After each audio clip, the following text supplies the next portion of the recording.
Ala inna nasrallahi qarib. Ketahuilah sungguhnya pertolongan Allah Subhanahu wa taala itu dekat. Dekat menurut Allah Subhanahu wa taala. Bukan dengan caranya kita. Hikmahnya apa? Wallahu a'lam. Mungkin biar kita punya andil berjihad, memboikot, berjihad. Kita benci dengan akhlak-akhlaknya orang kufar, menjadi lebih fokus lagi untuk beribadah kepada Allah Subhanahu wa taala. Mungkin hikmahnya itu biar umat muslim sadar dulu, barulah Allah Subhanahu wa taala nanti akan menolong pertolongannya. Man ana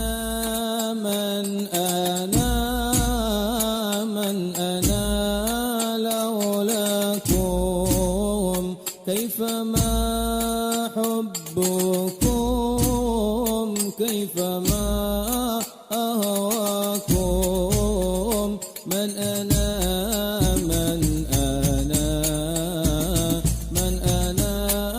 laulakum kaifama hubbukum kaifama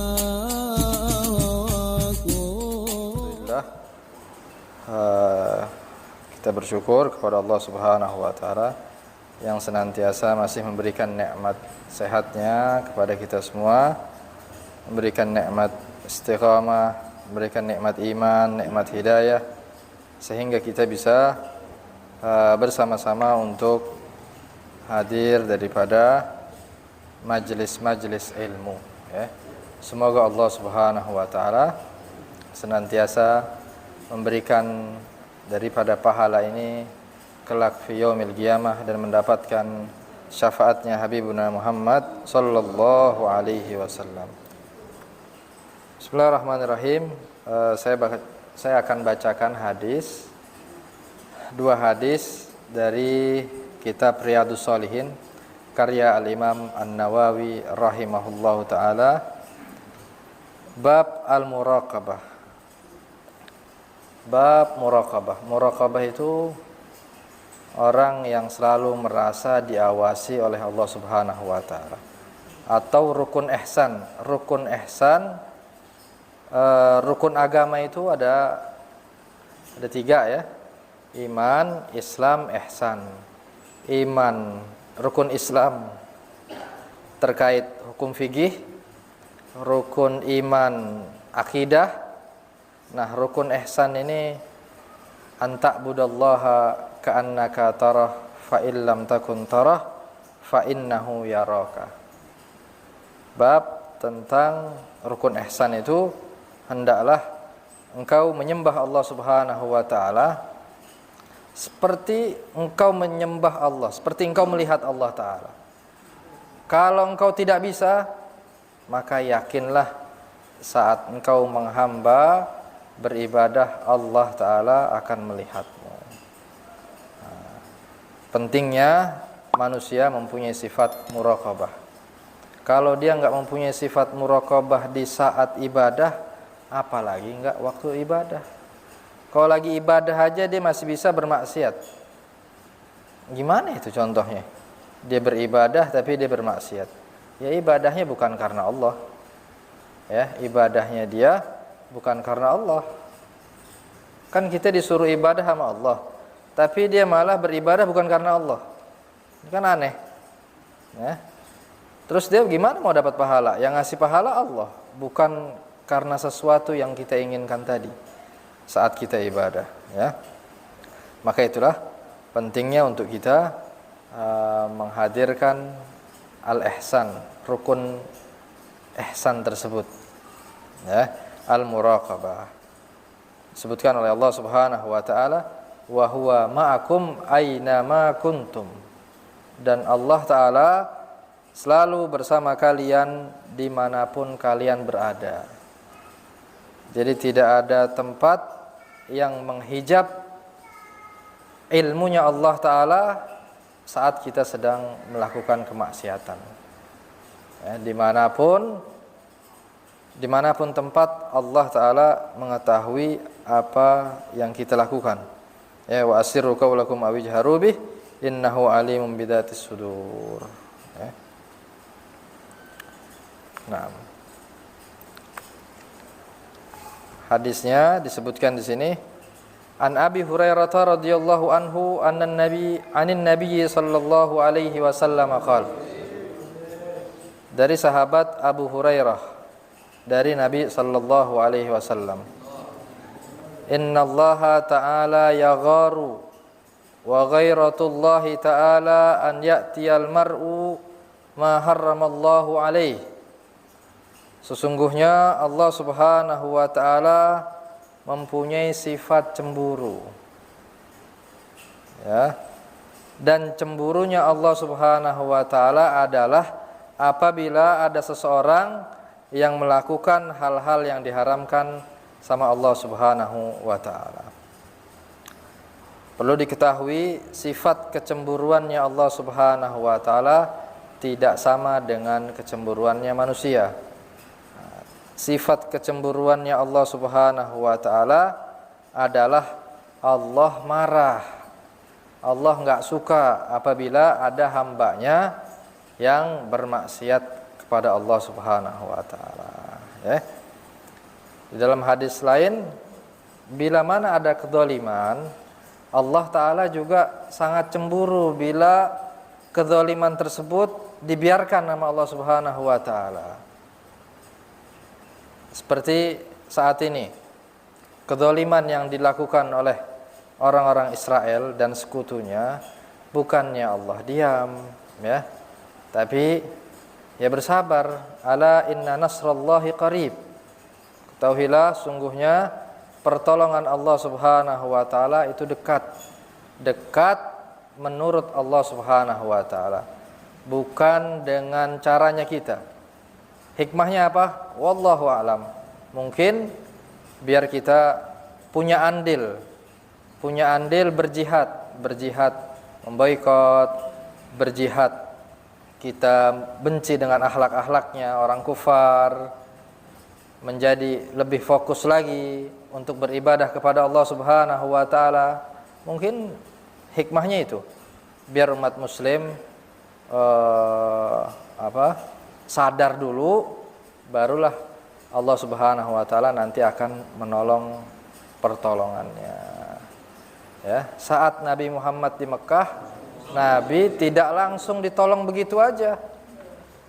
Saat Nabi menerima risalah umur 40 tahun, kemudian ada ad-da'watu sirran 3 tahun. Nah, setelah tahun keempat dari Nabi menerima risalah sampai kurang lebih usia Nabi 53 tahun. Karena Nabi di Mekah kurang lebih 13 tahun. Ya, dari umur 40 sampai umur 53 tahun. 3 tahun dakwatu sirran, dakwah sembunyi-sembunyi. Setelah itu Allah Ta'ala memerintahkan untuk berdakwah secara terang-terangan. Ad-da'watu jahran, ya. Dengan diturunkannya firman Allah, fasda' bima tu'mar wa'arid anil musyrikin. Ya. Udah waktunya Nabi Muhammad keluar mengenalkan kepada kufar untuk mengenal Allah Subhanahu wa taala, bertauhid kepada Allah Subhanahu wa taala, mengenal bahwasannya ada akhirat, Tuhan yang mereka sembah itu salah, hingga akhirnya apa? Yang Nabi rasakan idza. Nabi selalu diganggu, bukan hanya Nabi yang diganggu, tapi orang-orang yang beriman pun diganggu oleh dan diboikot oleh orang kufar, oleh keluarganya sendiri. Berapa tahun diboikot? Nabi merasakan 3 tahun. Nabi terasing di rumahnya sendiri, di kampungnya sendiri. Terasing itu gimana maksudnya? Nggak boleh ada perdagangan, nggak boleh jual beli, nggak boleh melakukan pernikahan, nggak boleh ada asupan makanan yang masuk, sama seperti yang dirasakan di Gaza. Ya. Berat. Kalau ada pun makanan, sembunyi-sembunyi. Apakah Nabi nyerah? Enggak, Nabi biasa aja. Nabi tetap bersabar, Enggak langsung minta pertolongan sama Allah Ta'ala, suruh sabar atau gimana, enggak. Nabi justru lagi mau mengetes bagaimana keimanan yang dimiliki para sahabat pada saat itu. Sampai yang ada cerita waktu hari Minggu pernah kita sampaikan tuh, Nabi lagi santai di Ka'bah, lagi santai tidur-tiduran, tiba-tiba ada sahabat yang dia udah kayaknya udah capek ngerayu Nabi Muhammad, ya wahai Rasulullah, engkau nggak pengen doa? Coba doa sama Allah biar kita ini nggak diganggu lagi, biar gimana. Akhirnya apa kata Nabi Muhammad? Ente tahu nggak? Dulu itu orang-orang yang beriman sebelum kalian, mereka itu diuji sama Allah Subhanahu wa Ta'ala dengan apa? Dengan serit yang terbuat dari besi yang ditaruh di badan mereka. Dan macam-macam lagi siksaan orang-orang terdahulu. Kita ini belum ada apa-apanya. Nanti Allah Subhanahu wa Ta'ala akan menangkan kalian. Niscaya kalian saking menangnya dan amannya, nanti engkau berjalan dari Son'a ke Hadramut, itu tidak ada yang akan mengganggumu. Itu kiasan bahwasannya Nabi Muhammad dan Islam bakal menang gitu. Artinya di situ Nabi Muhammad enggak langsung cepat-cepat minta pertolongan Allah Subhanahu wa Ta'ala. Nabi masih mengikutin prosesnya dulu. Gimana nih Allah mau ngapain, mau memerintahkan apa kepada kita? Ya. Kalau kita pengen cepet-cepet aja, insan, ya Allah, kesel dikit, sakit dikit apa dikit, pengen cepet-cepet sembuh, pengen cepet-cepet selesai masalah. Ya nggak apa-apa, itu normalnya manusia seperti itu. Tapi kadang-kadang ketika Allah Subhanahu wa Ta'ala menunda daripada sakit yang kita rasa kok lama banget, masalah yang kita rasa kok nggak selesai-selesai, yakinlah di situ ada hikmah Allah Subhanahu wa Ta'ala yang terbaik untuk kita. Ya, kalau Allah sudah mengabulkan sesuatu yang kita inginkan yang lama, berarti apa? Ketika dikabulkan itu doa kita diijabah, dan itu atas keinginan Allah Subhanahu wa Ta'ala. Tapi kalau sesuatu apa-apa gampang, ya, tanpa ada apapun, nah jangan-jangan belum tentu Allah Ta'ala ridho. Ya, itulah hikmah daripada pertolongan itu. Kadang waktunya datang tidak cepat, sembuh kadang-kadang nggak cepat, ya, masalah nggak cepat selesai. Itu semua pasti ada hikmahnya yang menjadikan kita lebih dekat lagi kepada Allah Subhanahu wa Ta'ala. Mungkin Allah rindu dengan doa-doa yang kita baca, dengan keluhan-keluhan kita, ya, yang mungkin selama ini kita mengeluhnya hanya kepada manusia, tidak kepada Allah Subhanahu wa Ta'ala. Dikasihlah ujian, cobaan. Nah, kemudian hadis yang kedua. Ini cerita, hadis tapi cerita. Insyaallah enggak ada yang tersinggung, ya.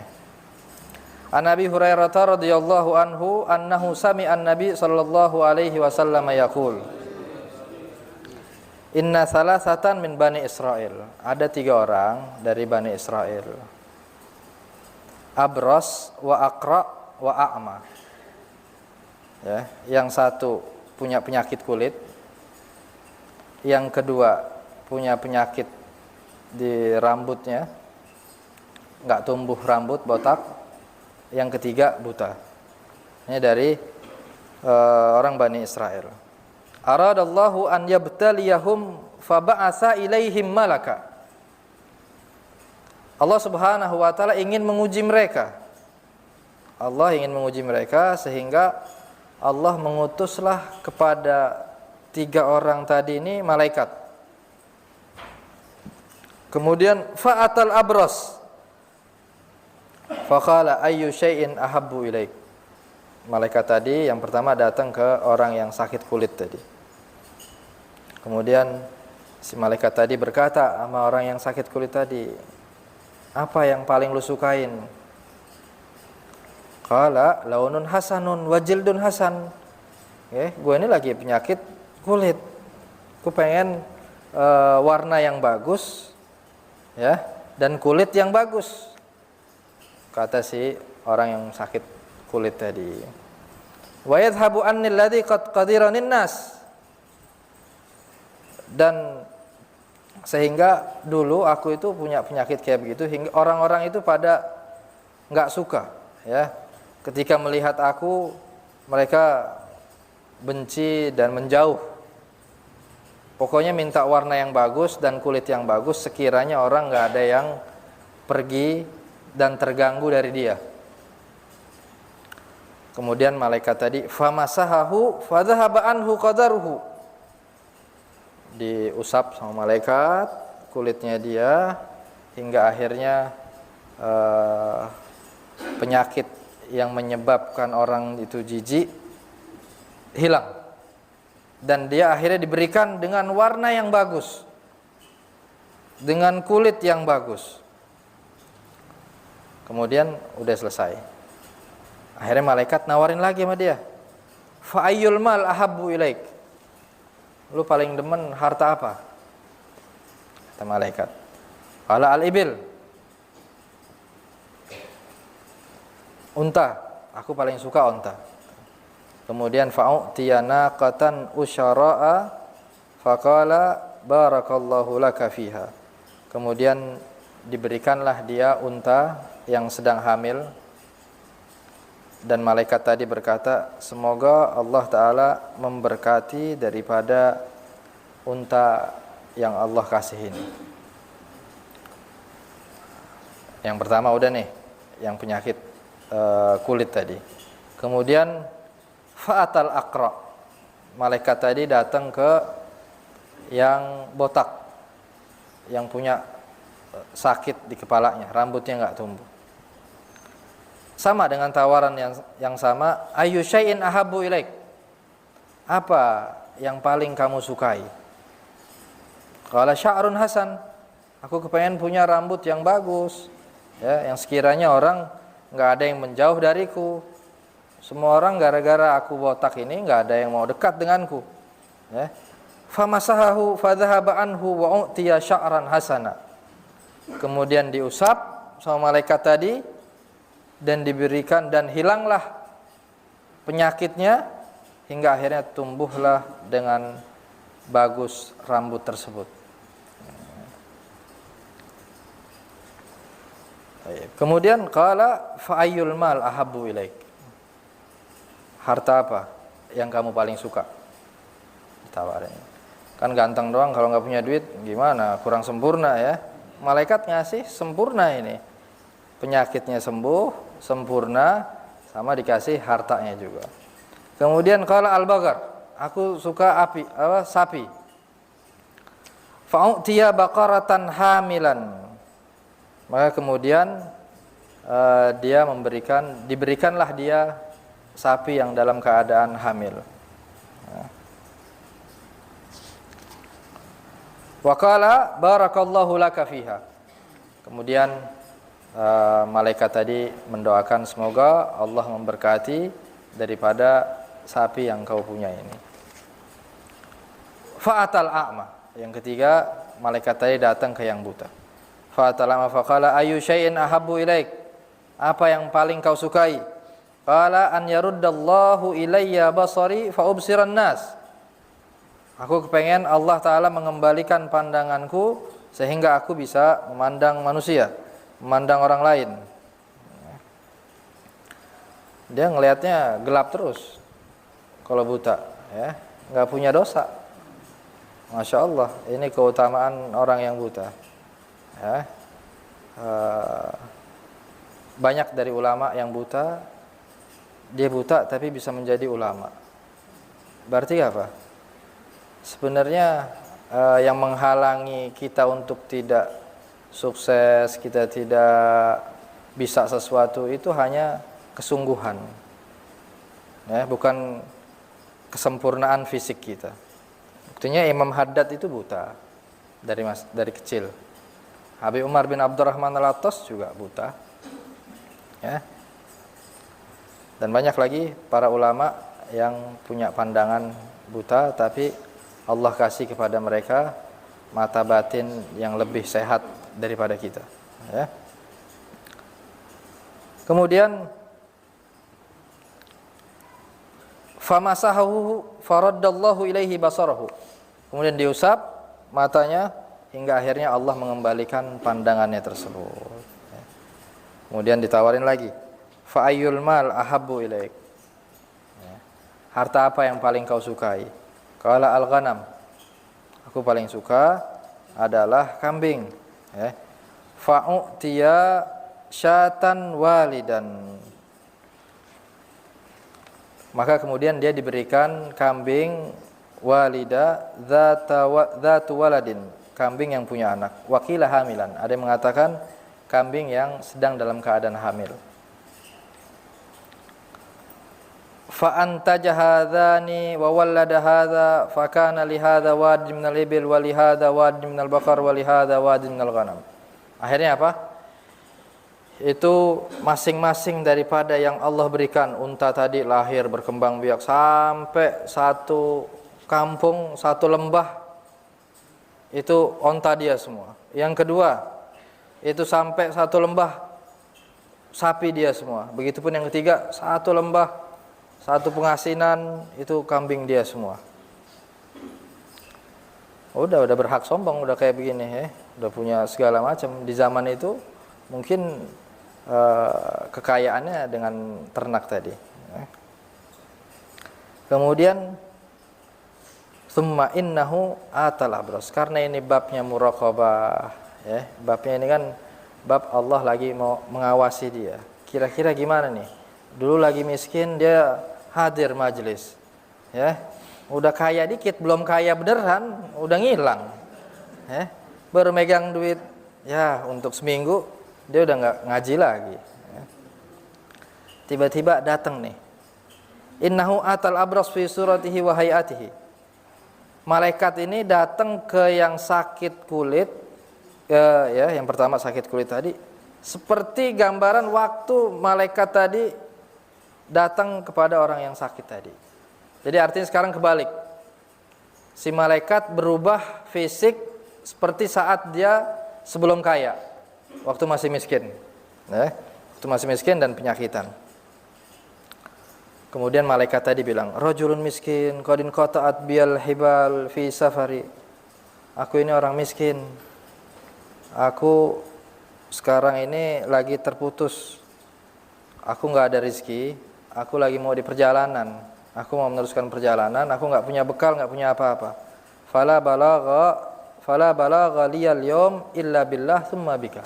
Aku nggak punya apa-apa untuk menyampaikan perjalananku kecuali Allah dan kamu. Kemudian malaikat tadi ini bilang, as'aluka billadzi a'taka launal hasan wal jildal hasan wal mal. Aku meminta kepadamu dengan orang yang memberikan, dengan Allah, atau sesuatu yang telah memberikan kamu warna yang bagus, kulit yang bagus dan harta. Aku minta dong. Minta apa? Ba'iran ataballagu bihi fi safari. Aku minta satu unta yang bisa menyampaikan aku untuk melanjutkan perjalananku. Dibalik nih, dia mau dites. Kemudian apa jawaban orang abros tadi? Faqala al-huquq katsiratun.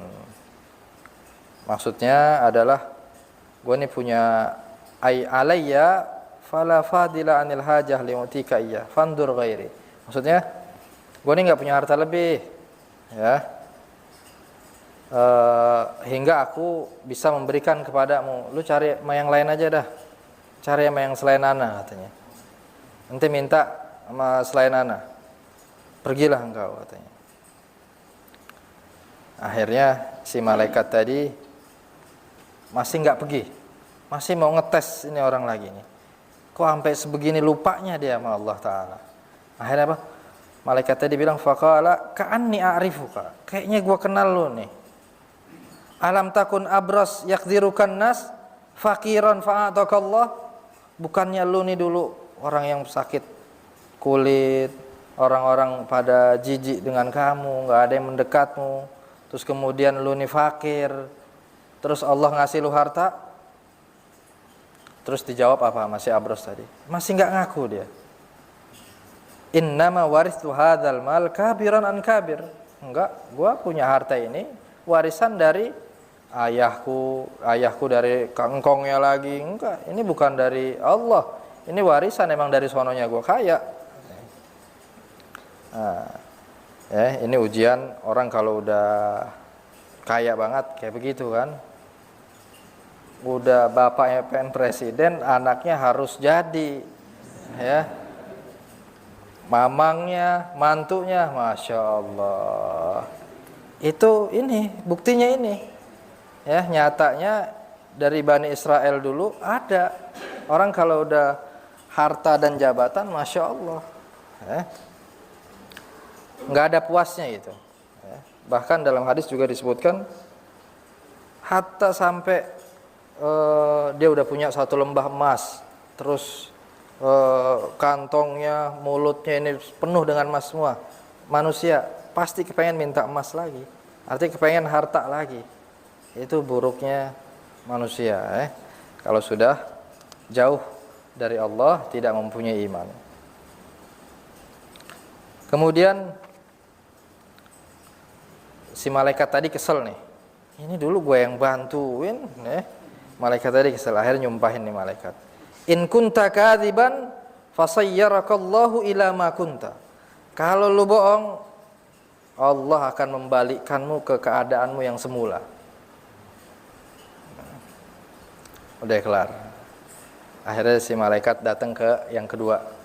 Yang kedua Al-Aqra, yang botak, yang ada penyakit di kepalanya. Fi suratihi wa hayatihi, sama seperti dia dalam keadaan waktu si botak tadi pas botak, enggak pas lagi tumbuh rambutnya. Faqala mithla ma qala li hadza, sama yang dia minta, sama. Minta duit dong, gue buat perjalanan nih, minta satu daripada sapimu biar perjalananku ini nyambung, Akhirnya dia jawab, nggak ada, ini gue harta, persis sama jawabannya kayak gitu. Ini harta gue dapat dari orang tua, warisan ini. Kemudian malaikat tadi juga berkata, disumpahin juga, in kunta kadziban fasayyarakallahu ila ma kunta, sama pokoknya. Kemudian yang ketiga, wa atal a'ma fi suratihi wa hayatihi. Malaikat tadi datang kepada yang buta yang sudah disembuhkan sama Allah dalam keadaan buta seperti dia tadi dulu. Rajulun miskin wa ibnu sabilin in qata'at bil hibal fi safari fala balagha liyal yawm illa billahi thumma bika.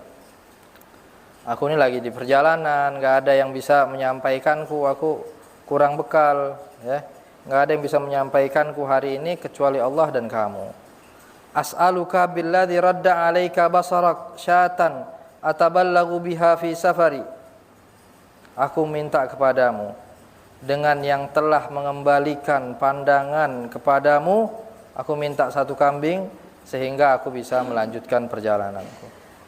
Kemudian yang ketiga ini baik nih, faqala kuntu a'ma. Dia ngaku, iya dulu gue itu buta. Faraddallahu ilayya basari. Kemudian Allah Ta'ala mengembalikan pandanganku ini. Fahud ma syi'ta wada ma syi'ta. Ya udah, itu gue punya kambing banyak, ambil sesuka lo. Tinggalkan sesukamu, ambil sesukamu. Enak kan? Belum nemu orang kaya yang begini, Masih dibatasin juga masih, Karena dia ngerasa dia seperti itu kan dari Allah Subhanahu wa taala, bukan usaha dia. Intinya usaha dari Allah. Yang mengayakan dia siapa? Allah tadi, lewat malaikat tadi. Fa wallahi ma ajhadakal yawm bi syai'in akhadtahu lillahi azza wa jalla. Maka demi Allah, la asyukku alaika fi raddi syai'in ta'khuduhu wa tatlubuhu min mali. Aku enggak, kata orang tadi, anak enggak merasa keberatan. Ambil aja sesukamu. Karena aku dulu dapat dari Allah, kau mau ambil juga enggak apa-apa. Kemudian amsik malak fa innama ubtulitum. Malaikat tadi yang enggak butuh. Malaikat tadi bilang, enggak, udah. Tahan aja itu hartamu. Sungguhnya kalian ini lagi diuji. Kalian semua nih bertiga lagi diuji. faqad radhiyallahu anka, Allah ridho kepadamu. Wa sakhita ala sahibaika, tapi Allah murka dengan kedua temanmu itu, yang Aqra sama yang Abras tadi, ya. Nah, di sini pelajaran buat kita bahwasannya Allah Subhanahu wa taala akan selalu menguji kita. Allah selalu memuraqabah kita, dan Allah senantiasa menguji dari apa-apa yang Allah pernah berikan kepada kita. Allah memberikan kepada kita kesehatan. Kira-kira ketika kita sehat ini, kita sudah melakukan amal baik apa? Allah kasih kita harta yang lebih. Dari harta yang lebih ini, pernah enggak kita menolong orang lain? Pernah enggak kita kasih makan orang lain dengan harta yang lebih ini? Dengan waktu yang luang, pernah enggak kita berzikir kepada Allah, taat kepada Allah Subhanahu wa taala? Artinya di waktu-waktu yang saat ini kita menikmati nikmat aman, nikmat sehat, nikmat segalanya, pernah enggak kita luangkan waktu-waktu ini untuk Allah Subhanahu wa taala? Karena kalau tidak, hati-hati, ya. Karena sangat mudah bagi Allah untuk mencabut daripada kenikmatan yang Allah kasih tadi. Juga bagi Allah sangat mudah dan gampang untuk memberikan sesuatu yang kita inginkan tadi. Kayak tadi ceritanya mudah aja, ya. Ini hadis sahih riwayat Imam Tirmidzi, ya. Muttafaqun alaih. Hadis ini Bukhari dan Imam Muslim, ya. Kejadian ini di saat di Bani Israel, orang-orang yang menyembah Allah Subhanahu wa taala sebelum zamannya Nabi Muhammad sallallahu alaihi wasallam, ya. Kemudian kita tidak akan pernah lepas daripada ujian Allah Subhanahu wa taala. Yang miskin, yang tidak punya harta, dia akan diuji. Apakah dia bersabar kepada Allah? Dia kuat enggak waktu dia sedang tidak memiliki apapun, dia tidak mengambil harta orang lain. Dia tidak melakukan ribawi. Dia tidak mengeluh. Dia tidak menipu orang lain. Yang miskin ujiannya begitu. Yang kaya, dia diuji juga sama Allah Ta'ala. Ketika dia kaya, apakah dia bisa, ya, memberikan sesuatu daripada harta yang Allah titipkan kepada dia?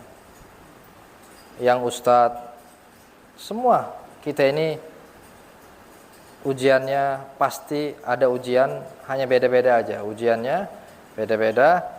Yang pasti kita harus bisa menyelesaikan ujian masing-masing, ya. Karena sungguhnya nanti Allah Subhanahu wa taala yang akan memberikan pahalanya bagi orang-orang yang bersabar dan kuat dan lolos daripada ujian tersebut. Orang yang selesai ujian dia lulus. Tapi kalau ujiannya dia belum selesai, ya udah dia selesaiin dulu, jawab dulu, ya. Jawab dulu, selesaikan sampai enggak ada merahnya. Sampai dia kelar target, baru dia bisa lulus. Ya. Baru dia bisa naik kelas. Nah, begitupun kita, ya. Kita jangan pernah melihat, oh enak dia ya, nggak pernah ada ujian. Semua diuji dengan cara yang beda-beda.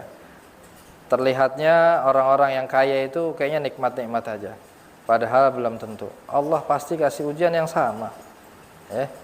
Cuma ya tadi porsinya beda, arahnya beda. Orang yang haus jabatan, ujiannya ya jabatan terus, nggak kelar-kelar.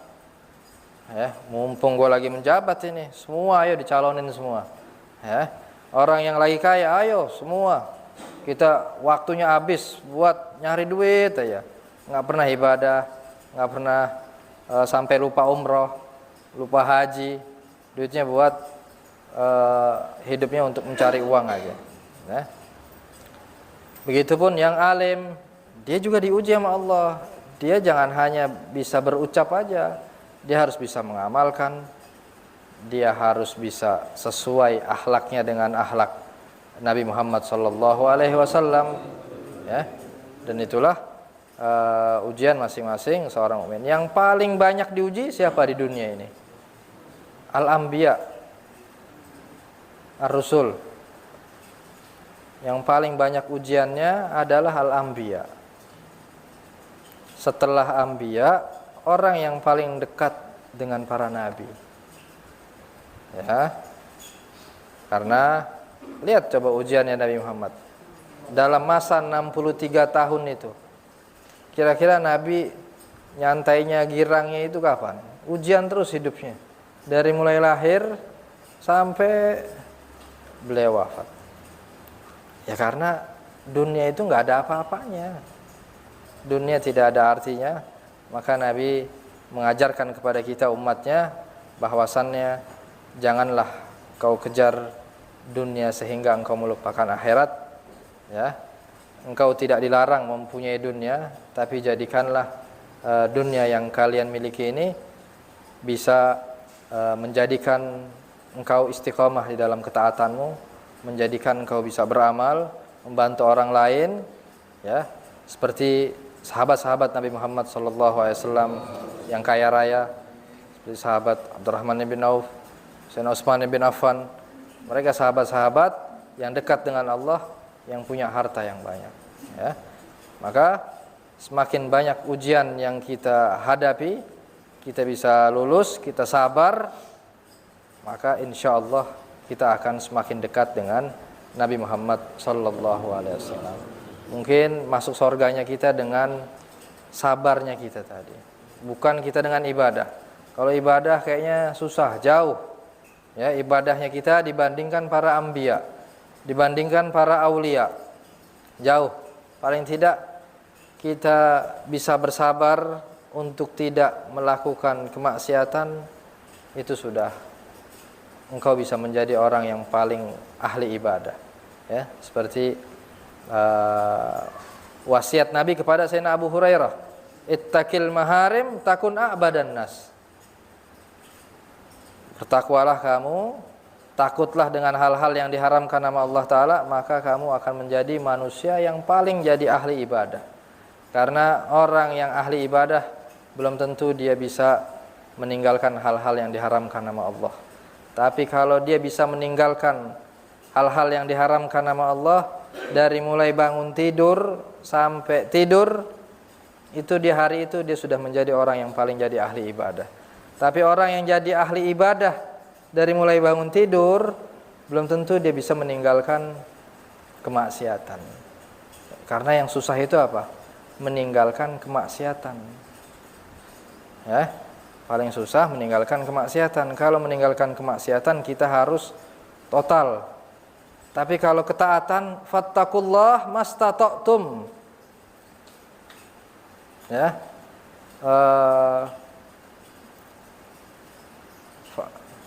Lakukanlah sesuatu apa-apa yang telah Allah perintahkan semampu kalian.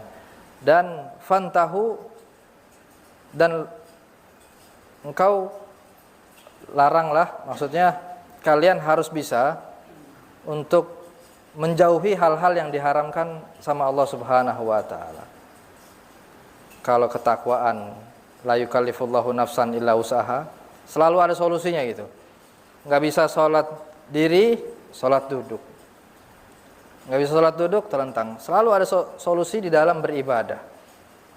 Enggak bisa dia sholat 5 waktu, ya. Di dalam keadaan-keadaan tertentu dia diperbolehkan jamak.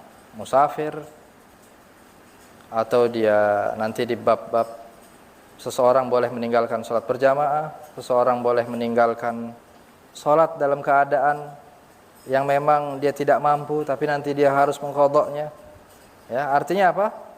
Banyak keluasan Allah Subhanahu wa taala di dalam ketaatan.